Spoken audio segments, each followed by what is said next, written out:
Match से पहले किसी की बुराई करें और वो परफॉर्म कर जाए तो अपना स्टेटमेंट कैसे डिफेंड करते हैं आप लोग? प्लेयर तो अच्छा था लेकिन आउट ऑफ फॉर्म था, लेकिन आज फॉर्म में आ गया। वैसे लेकिन ये हमारे पास ये सर आप क्या कहेंगे? बॉलिंग इतनी खराब हुई, रन्स तो उसने बनाना ही थे, परफॉर्म तो उसने करना ही था।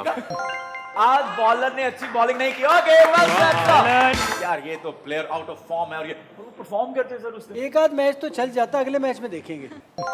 अगले मैच में देखी जाएगी। बिल्कुल ठीक, गुड आंसर। बस यही है कि आज उसका दिन था और अच्छा खेल गया वो। लेट्स सी, आज उसका लकी डे था। यस जी सर, क्या कहेंगे आप? ये सिर्फ मैंने थोड़ी की एजी बाउंड्रीज मिली हैं, इधर उधर से रन्स आ गए।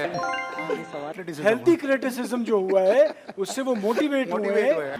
It's not there. हाँ, अपना एक्सपीरियंस था उसको, आज वीक बॉलर्स मिले तो उसका एक्सपीरियंस और तजुर्बा था तो फायदा उठा गया। नहीं